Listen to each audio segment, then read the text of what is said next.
I've also noticed that with men that are in leadership, like pastors, like you were saying, they, because they're in leadership, they already have a congregation. And the moment they publish a book, they already They have a built-in they have a audience. built-in audience. You know, I've Right, noticed that. exactly. But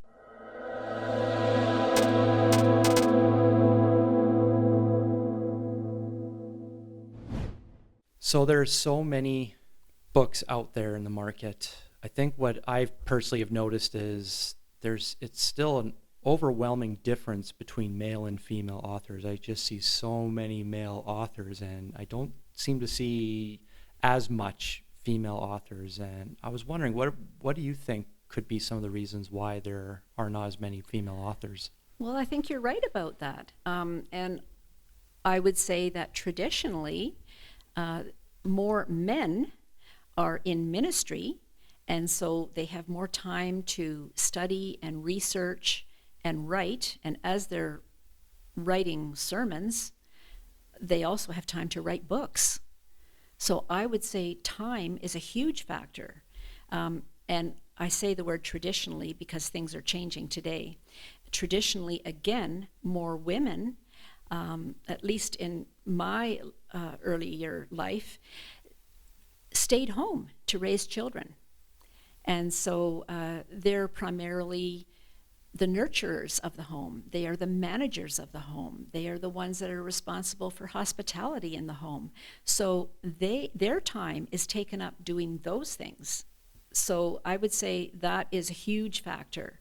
But it doesn't mean it has to be that way, because the Bible, for example, describes a woman of noble character in Proverbs 31. I have a quote: "She speaks with wisdom and faithful instruction." So women are capable of instructing great spiritual truth. Another quote I have is in the book of Titus in the Bible, chapter 2, verse 3. "Mature women are to teach what is good." Mature meaning spiritually.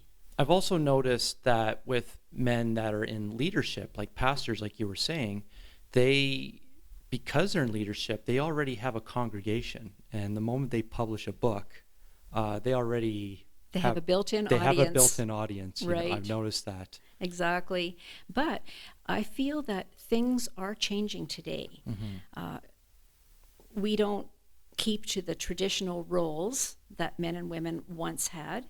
There are more opportunities for women today to write books, not only because of so many conveniences in the home that are time savers, but even technological conveniences.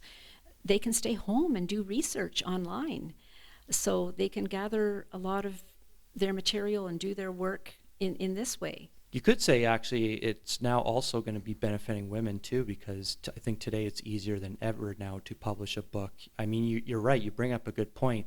Maybe the time element is still going to be an issue, but I think now if a woman wants to publish something, you know, not so much are the days where you had to go through a traditional publishing house and you actually had to establish a name for yourself. And I am seeing some pretty good up-and-coming female authors, and I think that's encouraging. I mean, I don't know what the solution is, but yeah, I mean, There are a few good female authors. I know that growing up, I was familiar with Johnny Erickson Tata, for example. Very interesting woman. She was had a diving accident at the age of 16, and so became a paraplegic and has been in a wheelchair all these many years.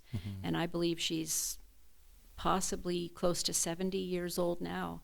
She, despite her condition, had more time available to her, I suppose, but very, very gifted in becoming not only an artist, but an author of many books. And she also has an active radio ministry. Another one is Anne Graham Lotz. She is the daughter of the world-renowned evangelist Billy Graham. I remember reading a few of her books. And then, of course, many women would be familiar with Beth Moore, who has published great Bible study books. Francine Rivers is another Christian novelist. Wonderful books. I would say one female author that sticks in my mind from my early adult years is Rebecca Manley Pippert. And she wrote a book with a catchy title that I've never forgotten, Out of the Salt Shaker and Into the World. So That's a good title. it is, and it's a powerful book. And I have a lot of these older books and classics in my home library that I will not part with. So I think we're going to see a lot more of them.